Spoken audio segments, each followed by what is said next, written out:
Government 5 साल in continuation चलता है। 4 महीने पहले इसी हाउस के सामने एलजी साहब ने पहला अपना खुतबा पेश किया। ज्यादातर बातें उसमें हुई। अब ये जरूरी नहीं है कि जो बातें 4 महीने पहले की गई उन्हें दोबारा भी दोहराया जाए। पहला खुतबा देखिए, ये देखिए, ये इन कंटिन्यूएशन होता है, ये इन एडिशन होता है। ये खुतबा 4 महीने वाले पहले को रिप्लेस नहीं करता, उसको ऐड कर देता है। तो मेरे वो साथी जो ये तासुर शायद 4 महीने पहले किया था लेकिन अब नहीं किया क्योंकि अब किसी ने कहा ये कोई प्रेम पत्र है। अब अगर हमने प्रेम पत्र लिखना होता हम पहले खुतबे में लिखते। मकसद ये था कि शुरुआत वहां से हुई, इसमें हमने और इजाफा किया। जब अगले साल मैं उम्मीद करता हूं उस वक्त गवर्नर होंगे, जब उस वक्त गवर्नर साहब का खुतबा होगा और इजाफा होगा और अगले 5 साल तक ये सिलसिला चलता रहेगा। तो इसलिए मेरे जो सीनियर साथी श्यामलाल शर्मा जी पेजेस गिन रहे थे, लेकिन आप उसमें इतने पैरा थे तो इसमें इतने पैरा हैं, उसमें इतने पेज तो इतने पेज। कागज बचाने का मेरा इरादा नहीं था। अगर कागज बचाने का ही होता तो हम फटाफट वो ई गवर्नेंस के जरिए आप तक पहुंचा देते। थोड़ी सी आपको हम राहत पहुंचाने की कोशिश कर रहे थे, इस बात का एहसास रखते हुए कि अगर एलजी साहब का खुतबा हम 1-1.5 घंटा रखते आपको सुनना पड़ता। अब कल ठीक इसी जगह लगभग 11-11:15 बजे आपको फिर मेरा ही भाषण सुनना होगा, कोई 2-2.25 घंटे, वो भी अंग्रेजी में।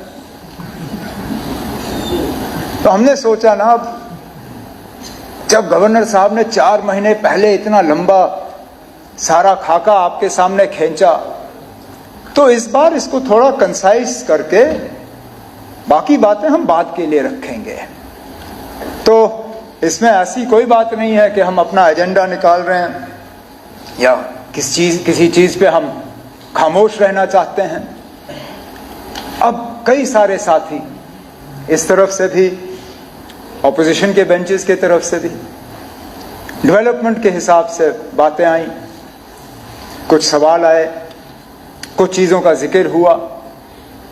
अब मैं दोबारा ये बात दोहराऊंगा कि इस बात का एहसास रखते हुए कि कल उन्हीं चीजों पे बजट के दौरान मुझे बात करनी होगी, उसके ठीक बाद ग्रांट्स पे सिलसिला शुरू होगा, उस पे भी बहस होगी। मैं हाउस का वक्त नहीं लेना चाहूँगा और एक एक डेवलपमेंट की चीज़ को जो है यहाँ पे बात करें। कल बजट के सिलसिले में शुरू हो ही जाएगा और आने वाले कुछ दिनों पे हर इशू जो यहाँ ऑनरेबल मेंबर ने टच किया, हर महकमे को लेके, उन पे हम जो है अपना जवाब दे देंगे।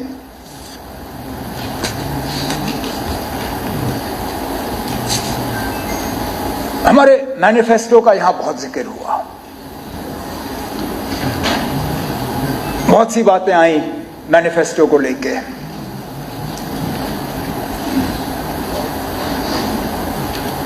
हमने सोच समझ के वो डॉक्यूमेंट तैयार किया। जम्मू कश्मीर के आवाम के साथ वो हमारा वादा है।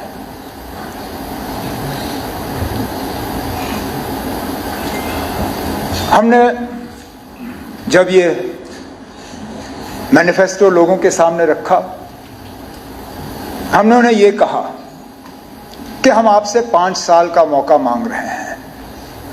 हम इस 5 साल के दौरान ये तमाम चीजें करके अपने आप को आपके सामने पेश करेंगे। मैं आज इस हाउस में जम्मू कश्मीर के लोगों को यकीन दिलाना चाहता हूं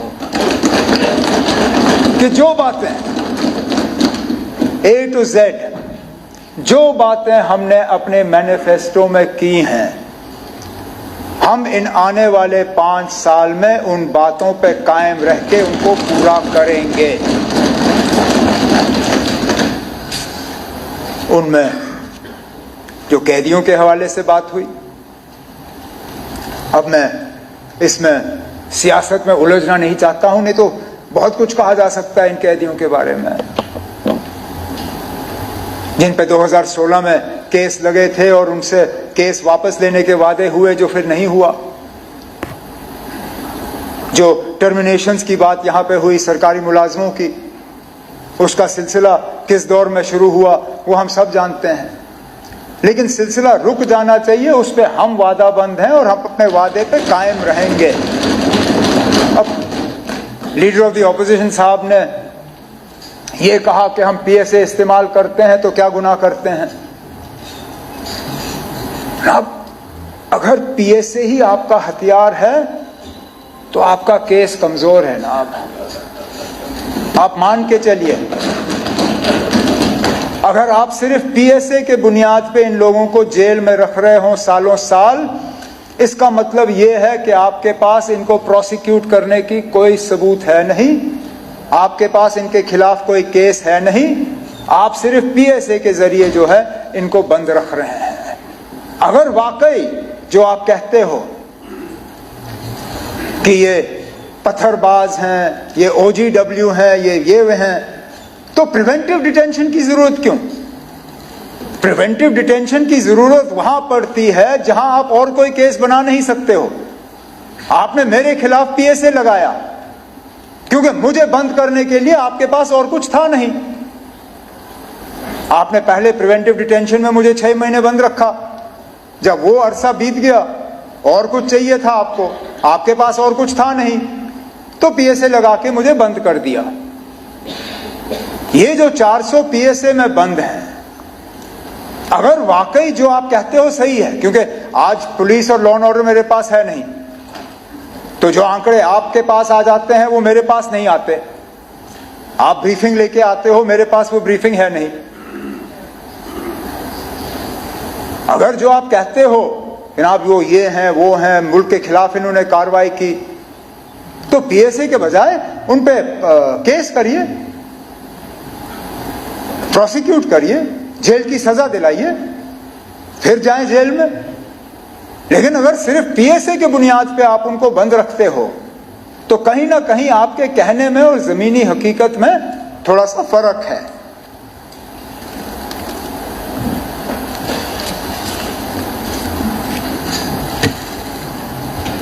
$370 के हवाले से बहुत बात हुई।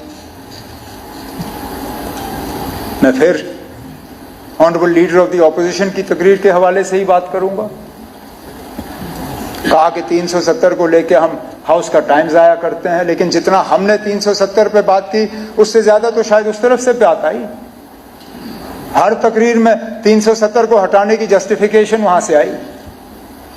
आप खुद ऐसे काम गिन रहे थे, मैं थोड़ी देर के लिए मैं दीवारों के आसपास देख रहा था कि कहीं ऐसा ना हो कि मैं पार्लियामेंट शिफ्ट कर गया, क्योंकि आपकी तकरीर तो ऐसा लग रहा था जैसे आप प्रेसिडेंट्स एड्रेस पे अपनी तकरीर कर रहे हैं जब बजाय लेफ्टिनेंट गवर्नर्स एड्रेस पे। यहां के काम गिनने के बजाय आप दिल्ली की हुकूमत, मरकजी हुकूमत के काम गिन रहे थे। आपने बड़े बड़े प्रोजेक्ट्स के हवाले से बात की, कोई रिंग रोड, कोई ये रोड, कोई वो रोड, कोई ये। मैं आपसे सिर्फ एक सवाल पूछता हूं ना, आप मुझे ये बताइए, इनमें से कौन से ऐसे काम हैं जो बिना 370 हटाए नहीं मुमकिन होते? बताएं, क्योंकि आज तक मुझे इस सवाल का जवाब नहीं मिला है।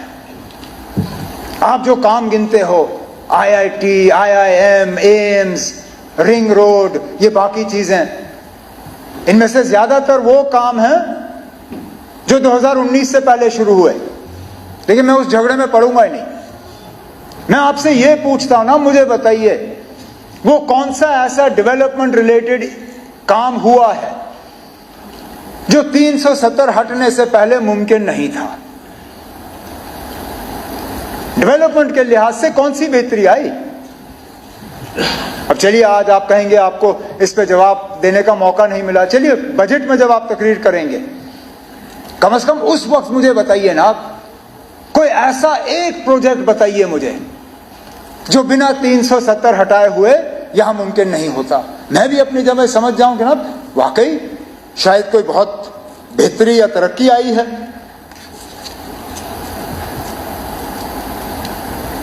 पॉलिटिकल रिजर्वेशन के हवाले से बात हुई कि आप 370 हटा तब पॉलिटिकल रिजर्वेशन मुमकिन हुआ। अब पॉलिटिकल रिजर्वेशन करके आपने क्या फायदा दिया इस कौम को?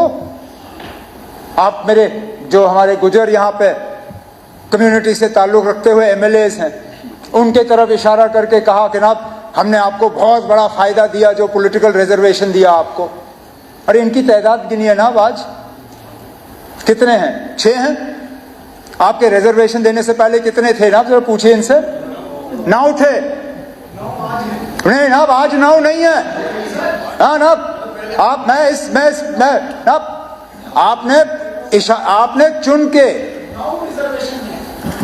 आपने चुन के गुजर कम्युनिटी को कहा जनाब, आप थे ना, आपने इनको कहा, आपने अब आप अपनी बात को दूसरे अंदाज में पेश करेंगे, लेकिन मैं हाउस में मौजूद था। आप थे ना, आप बैठिए ना, आप बैठे। आपने उस वक्त हमारे तरफ उंगली करके ये कहा कि इन लोगों ने आपको, मतलब गुजरों को, एसटी का दर्जा देने के बाद भी पॉलिटिकल रिजर्वेशन नहीं दी। ये कहा आपने ये नहीं कहा कि हमने 9 सीटें पॉलिटिकल रिजर्वेशन दी। आपने गुजर कम्युनिटी को कहा कि आप लोगों को एसटी का दर्जा मिला था, लेकिन इन लोगों ने आपको पॉलिटिकल रिजर्वेशन नहीं दी। उसके बुनियाद पे मैं आपसे पूछता हूं ना, आपकी पॉलिटिकल रिजर्वेशन देके आपने फायदा क्या दिया? उस वक्त 9 थे, अब 6 हैं। अब आप कहोगे पहाड़ियों की आबादी बढ़ गई, यहां तादाद बढ़ गई, लेकिन इसमें से 2 तो मेरे साथी ऐसे हैं जो ओपन सीटों में जीत के आ गए, तो कोई ऐसा तूफान नहीं।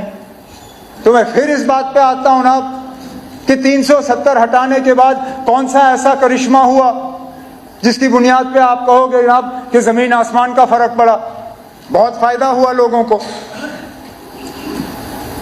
फिर आपने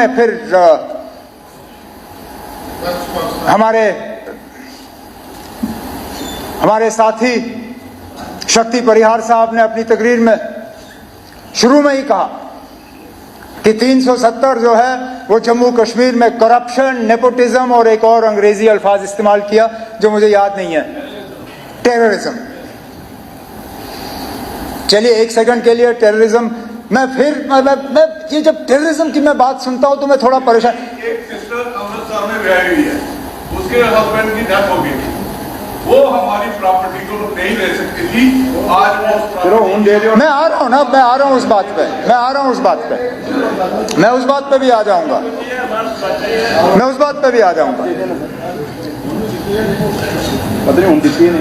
टेररिज्म। अभी तक तो लीडर ऑफ द ऑपोजिशन साहब कह रहे थे कि यहां पे टेररिज्म के लिए पाकिस्तान कसूरवार है, इसलिए हम पाकिस्तान से बात नहीं करेंगे। लेकिन शक्ति परिहार साहब कहते हैं कि टेररिज्म यहां पे 370 की बदौलत है। अब खुदारा मुझे बताइए ना, टेररिज्म 370 की बदौलत है या पाकिस्तान की बदौलत? अगर टेररिज्म 370 की बदौलत है तो फिर पाकिस्तान से बातचीत के लिए आपको एतराज क्यों? और अगर पाकिस्तान कसूरवार है 370 के लिए, टेररिज्म के लिए, तो फिर 370 को इसके लिए दोषी क्यों ठहराते हो?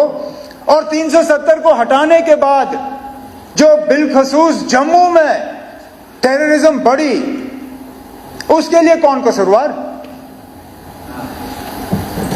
जिन इलाकों को मैं दावे से कहता हूं हमने अपनी हुकूमत, कांग्रेस नेशनल कॉन्फ्रेंस की हुकूमत जिसमें सलातिया साहब और श्यामलाल शर्मा साहब मेरे साथ मंत्री थे, इतना बड़ा जम्मू का हिस्सा हमने पूरा जी टेररिज्म से मुक्त किया था। पूछिए इनसे, कम से कम इस बात पे तो ये इनकार नहीं कर सकेंगे। कब हुए जम्मू शहर में हमले जब हम मंत्री थे? कब हुए रियासी में हमले जब हम मंत्री थे? कब हुए यात्रियों पे हमले जब हम मंत्री थे? कब हुए रजौरी बाजार में हमले जब हम मंत्री थे? नहीं हुए। भी हुआ। मैं अब कितने मैं गिनना नहीं चाहता हूं, नहीं तो गिनने की अगर मैं गिनना शुरू कर गया तो फिर कोई एंड नहीं होगा इसका। लेकिन वो मेरा कहने का मतलब ये है ना, अगर अकेले 370 ही जम्मू कश्मीर में टेररिज्म के लिए जो है कसूरवार है तो हटाने के बाद बंद हो जाना चाहिए था। नहीं हुआ ना, तो इसमें भी फेल, इसमें भी फेल। फिर नेपोटिज्म की तो मैं बात करूंगा ही नहीं, क्योंकि उसमें कोई पार्टी जो है वो कहते हैं ना हमाम में सब नंगे, ना हम नेपोटिज्म की बात कर सकते ना आप, तो छोड़ दीजिए उसको। अब करप्शन की हम बात करें, 370 करप्शन के लिए जो है जिम्मेदार था और हटने के बाद अब करप्शन है नहीं। जल जीवन मिशन पे सबसे ज्यादा शोर किसने किया ना? सबसे ज्यादा शोर जल जीवन मिशन पे किसने किया? क्या कहा? जुगाड़ जीवन मिशन? हाँ, जुगाड़ू जीवन मिशन, जल जुगाड़ मिशन, कुछ ऐसा ही कहा। ये मेरे अल्फाज नहीं है, उस तरफ से आए। हम एज मिनिस्टर, अब शायद कहना नहीं चाहिए, लेकिन हम आपस में बैठ के ये बात करते हैं कि अगर क्वेश्चन आवर में पहले 2 सवाल जो हैं वो जल जीवन मिशन के हों, हमारा काम आसान हो जाता है, क्योंकि 40-45 मिनट तो इसी बेचारे जावेद राणा साहब के ही निकल जाते हैं। क्योंकि आप में से कोई ऐसा नहीं है जो जल जीवन मिशन को लेके परेशान नहीं या शिकायत नहीं करता। एक चलिए, माइनिंग पे करप्शन पे इल्जाम आपने लगाए, हमने नहीं। हमने तो इसका कभी जिक्र ही नहीं किया। इस सेशन से पहले जल जीवन मिशन के बारे में शिकायतों का आपने हमसे तो सुना नहीं होगा। जमीनों के मामलों में करप्शन की बात, मिस गवर्नेंस की बात, कन्वर्जन ऑफ लैंड यूज, वो हमारी बदौलत नहीं, वो सब पोस्ट 370 आया, जिसकी बात श्यामलाल शर्मा साहब ने क्वेश्चन आवर के दौरान इतने जोरों शोर से किया। वो सारा कानून तो 370 हटने के बाद आया। तो फिर मैं पूछता ना, क्या बेहतरी आई? करप्शन भी नहीं रुका, मिस गवर्नेंस भी नहीं रुका। अब ठीक है, आप कहते हो कभी नहीं आएगा, हम कहते हैं हम वापस लाएंगे। वो कहते हैं उम्मीद पे दुनिया कायम है। ठीक है ना, हम अपनी उम्मीद की दुनिया में रहेंगे, आप अपनी दुनिया में रहो, देखते हैं कौन सही निकलता है। लेकिन ये मुझे मत कहिए ना कि अब सुप्रीम कोर्ट का मोहर लग गया है। मैं वकालत नहीं जानता हूं, शायद मुझे नहीं मालूम अगर आपने वकालत की होगी या नहीं, लेकिन आपके आसपास काफी मतलब अच्छे हट्टे कट्टे वकील बैठे हैं ना। ये भी जानते हैं ना आप कि अदालत का फैसला दूसरी अदालत में टाला जा सकता है या बदलाया जा सकता है। सुप्रीम कोर्ट में 3 जज का बेंच जो है 5 जज का बेंच बदला सकता है, 5 जज का बेंच 7 जज का बेंच बदला सकता है। जब तक पूरा बेंच नहीं बैठता तब तक फैसले बदलाए जा सकते हैं। अब क्या इस तरह के हालात मुल्क में पैदा होंगे या नहीं होंगे, आप कैसे कह सकते हो ना? ठीक है ना, अब आपके पास कौन सी ऐसी जादू की छड़ी है कि आप कह सकते हो कि इस तरह के हालात कभी मुल्क में बनेंगे नहीं? मैं तो ये दावा कर नहीं सकता हूं। ये दावा लोग करते जब बीजेपी के 2 एमपी थे राजीव गांधी साहब के वक्त में, उस वक्त कभी सोचा जा सकता था कि मुल्क में इस तरह के हालात होंगे, लेकिन बन गए। क्या पता ना अब आगे क्या होगा। हम फिलहाल इस पे बात करते रहेंगे, वो हमारा हक है। ये हक आप आपसे छीन नहीं सकते, क्योंकि जो हम बात कर रहे हैं वो इस मुल्क के आईन के तहत कर रहे हैं। अब मैं इस बात में पढ़ूंगा ही नहीं कि टेम्पररी स्टेटस था या नहीं था।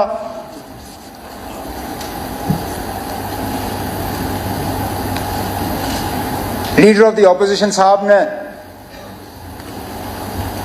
महाराजा साहब के हवाले से कहा कि हम बार बार उनका इंसल्ट करते हैं, अपमान करते हैं। हमारे तरफ से तो कभी नहीं हुआ। एक जगह बताइए ना आप जहां पे महाराजा साहब की लेगेसी को हमने कहीं जख्म पहुंचाया हो, कहीं नाम बदलाया हो, बताए ना कहीं पर भी।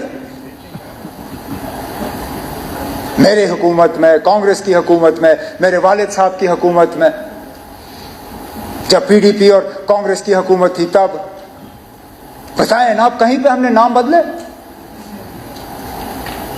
प्रताप सिंह पार्क आज भी प्रताप सिंह पार्क, एसएमजीएस अस्पताल आज भी एसएमजीएस अस्पताल, एसएमएचएस अस्पताल आज भी एसएमएचएस अस्पताल। कहीं सड़कों का नाम नहीं, कहीं पे भी नहीं। लेकिन मुझे बताइए ना आप, महाराजा साहब के जो अगर हम विरासत देखें तो दो सबसे बड़ी चीजें क्या थी? एक जम्मू कश्मीर रियासत, वही देगा ना हमें विरासत में, ये रियासत बना के। उस रियासत का आपने क्या हाल किया ना आप बताए ना आप। ये कहने की बात है, ये छोड़िए ना, छोड़िए। अब वो दिल्ली ने किया ना, वो आपने नहीं किया, वो मरकज की हुकूमत ने किया ना। 70 वर्ष में क्या हुआ? वो क्या हुआ? 70 वर्ष में क्या हुआ? विरासत मैं विरासत की बात कर रहा हूं ना। अब महाराजा बहादुर ने विरासत में जम्मू कश्मीर का एक नक्शा आपको दिया। चलिए, एक हिस्सा पाकिस्तान के पास में, उस पर भी आज फॉरेन मिनिस्टर साहब ने कहा है कि हम वापस लेके आएंगे। किसने रोका? मुझे बताइए ना, किसने रोका? हमने कभी कहा कि मत लाओ? कभी कहा? हम कहते हैं अगर लाना है तो लाइए। अच्छा, यहां पे तकरीरों में कांग्रेस को आड़े हाथों लिया गया। आपने हाजी पीर छोड़ा, आपने ये छोड़ा, आपने वो छोड़ा। खुद बताइए ना, जब करगिल का वार हुआ क्या वापस लाया? वो मौका था ना, लाते। मौका मिल गया था, बहाना था आपके पास। पाकिस्तान ने हमला किया था, अगर लाने का इतना शौक था उस वक्त लाते। नहीं लाए, चलिए कोई बात नहीं, उस वक्त नहीं हो पाया। आज अगर ला सकते हो लाइए ना। हम में से कौन सा ऐसा है जो कहे ना लाए? ला सकते हो तो लाइए।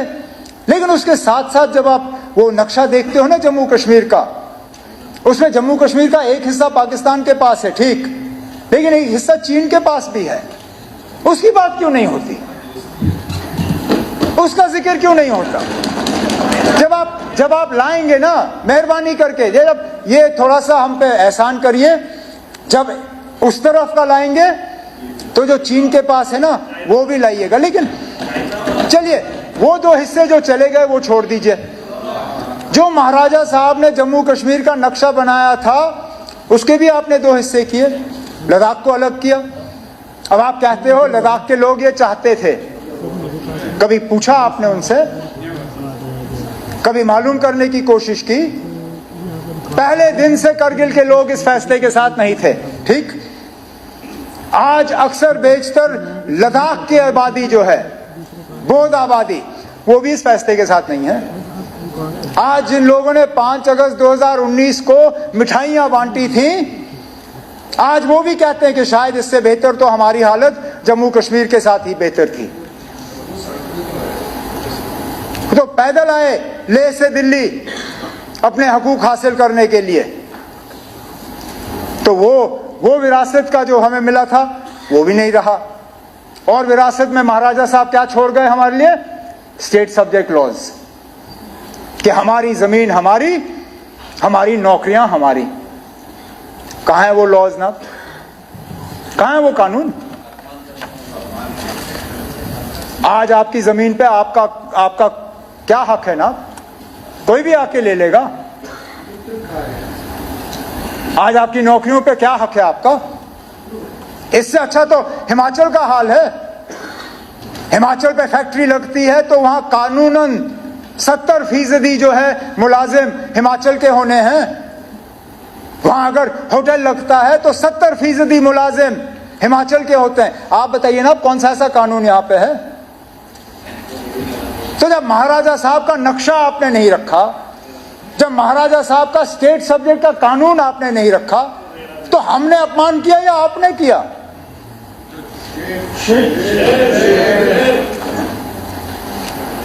लेकिन चलिए कर लिया। फिर 13 जुलाई पे आप नाराज हुए, आपने वो अल्फाज इस्तेमाल किए जो स्पीकर साहब ने मजबूरन उनको एक्सपंज करना पड़ा। लेकिन अब आपकी और हमारी सियासी सोच बिल्कुल अलग है। आपकी आइडियोलॉजी हमारी आइडियोलॉजी उनमें कोई मेल नहीं है। लेकिन कम से कम जब हम अल्फाज इस्तेमाल करें तो सोच समझ के करें।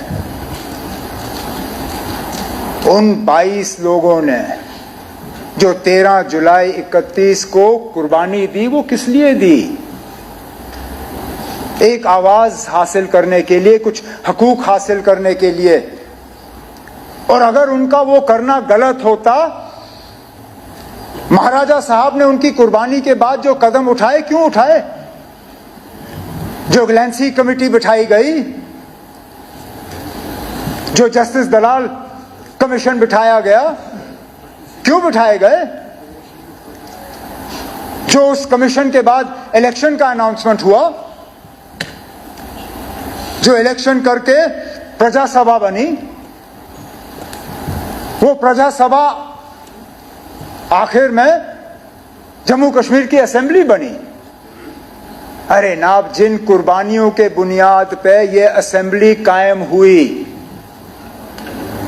उनके बारे में भी हम इज्जत से 2 शब्द इस्तेमाल नहीं कर सकते। उनकी सिर्फ इतनी खता है कि वो मुसलमान थे, इतनी खता, ये मानिए आप। क्योंकि बाकी मुल्क में जहां शख्सी राज के खिलाफ आवाज उठी, वहां पे किसी ने उनको गद्दार नहीं कहा। लेकिन यहां पे क्योंकि वो मुसलमान थे और जमहूरियत के लिए लड़ रहे थे, हमारे मुंह से उनके बारे में इस तरह के अल्फाज कितनी आसानी से निकलते हैं। अब मैं बाकी इतिहास हिस्ट्री में नहीं जाऊंगा, क्योंकि मैंने तारिगामी साहब की तकरीर के बाद उनको एक पर्ची भेजी। मैंने कहा ना, आपने तो मेरी आधी तकरीर मुझसे ले ली, जो आपने पूरा हिस्ट्री का हमें यहाँ पे सुना दिया, तो मैं उसी को अपनी तकरीर समझ के तारिगामी साहब की बात जो है उसको ओन करता हूं। लेकिन अब ये मानिए आप, चाहे आप 13 जुलाई की छुट्टी रखें ना रखें, चाहे आप 5 दिसंबर की छुट्टी रखें ना रखें, उन लोगों की कुर्बानियों को यहाँ के लोगों के दिलों से कोई निकाल नहीं सकेगा। आपको क्या लगता है ना, 5 दिसंबर की छुट्टी हटा के शेर कश्मीर का जो उनकी कद है वो कम होगी? अरे ना, अगर आपने हमसे पूछा होता, मैं अपनी मर्जी से वो छुट्टी छोड़ देता।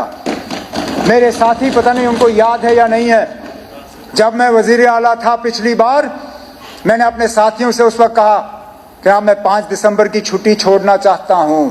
सलाथिया साहब गवाह हैं। मैंने कहा इस जम्मू कश्मीर में छुट्टियां बहुत ज्यादा हैं, मैं छुट्टियां कम करना चाहता हूं। लेकिन अगर मैं बाकी छुट्टियों को काटना शुरू करूंगा, ये लोग मुझे कहेंगे कि देखो, अपने दादा की छुट्टी तो रखी, बाकियों को काट गए। तो मैं पहले शेर कश्मीर की छुट्टी जो है 5 दिसंबर वाली निकालूंगा, फिर हम और छुट्टियां जो है कम कर लेंगे। क्योंकि मुझे मालूम है शेर कश्मीर की शख्सियत जो है वो 5 दिसंबर की छुट्टी से नहीं है। उन्होंने जो जम्मू कश्मीर के लिए किया वो कोई मिटा नहीं सकता।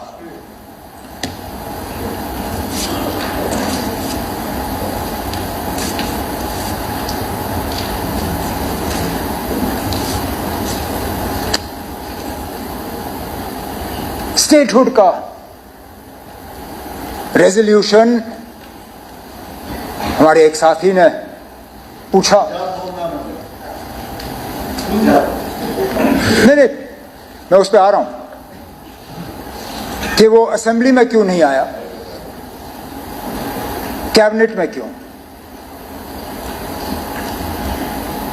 असेंबली में सिर्फ इसलिए नहीं लाया गया क्योंकि हमें तो ये शक था कि यहां पे कोई ऐसी पार्टी या कोई ऐसा शख्स नहीं है जो स्टेटहुड के हक में नहीं है। लेकिन अगर सजाद साहब को शक है कि यहां कुछ लोग ऐसे हैं जो स्टेटहुड के हक में नहीं है, लाएं रेजोल्यूशन। में आज कहता हूं ना, अब हमारे तरफ से सारे मेंबर उसके हक में वोट डालेंगे।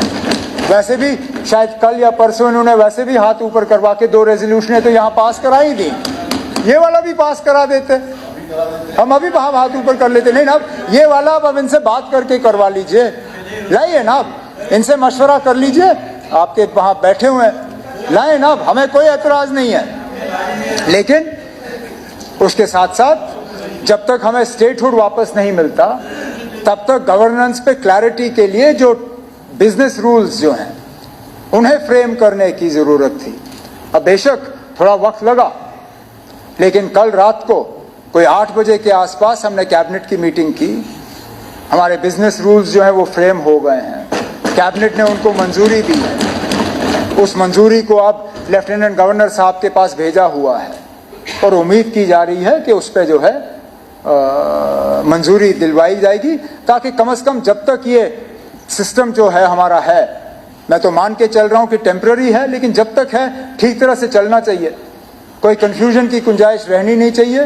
वो कंफ्यूजन कम हो, उसके लिए ये जो बिजनेस रूल्स हैं ये चलें आगे तो अच्छा है।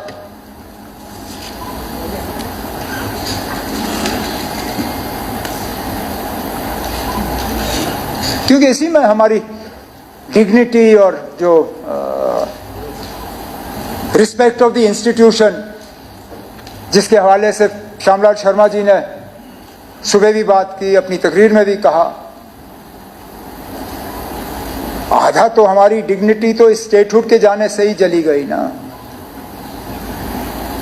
इससे पहले जब एमएलए थे, वारंट ऑफ प्रेसिडेंस में आपका क्या नंबर था ना? आज क्या नंबर है? हाँ, आज क्या है? आज पता नहीं हम कहीं खाते में है भी या नहीं। मेरा नंबर एज चीफ मिनिस्टर, जब मैं इससे पहले यहां खड़ा था, मैं यूनियन कैबिनेट मिनिस्टर के बराबर था। अपनी रियासत में तो यूनियन कैबिनेट मिनिस्टर से भी ऊपर। आज तो पता नहीं मैं एमओएस के नीचे कहीं घूम रहा हूं। तो dignity end of the institution और ये सारा, ये भी इसमें जुड़ा हुआ है। तभी तो हम लड़ रहे हैं ना। अब ये स्टेटहुड की लड़ाई हम अपने लिए नहीं लड़ रहे हैं, ये मेरी अपनी लड़ाई नहीं है,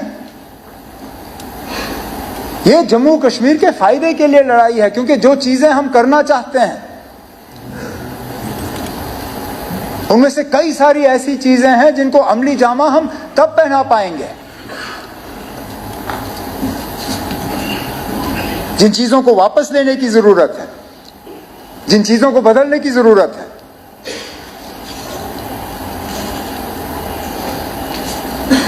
लेकिन हमारी लड़ाई एक सच की लड़ाई है,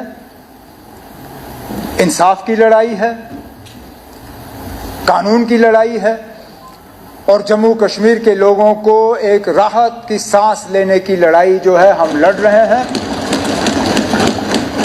और इस लड़ाई में हम पीछे नहीं हटेंगे।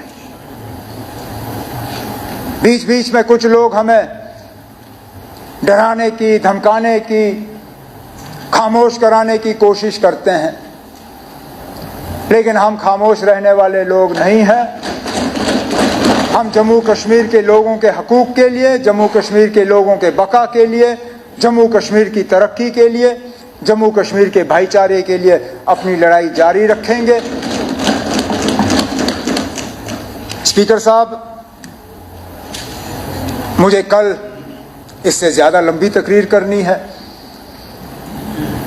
पानी का एक कतरा शाम के 6:35 से पहले पीने की इजाजत भी नहीं है। तो कल की तैयारी करने के लिए मैं आज अपनी तकरीर यहीं पे समाप्त करूंगा। एलजी साहब को उनके खुतबे के लिए मैं अपने तरफ से शुक्रिया करता हूं और उम्मीद करता हूं कि हाउस के तरफ से एलजी साहब का शुक्रिया होगा। बहुत बहुत शुक्रिया।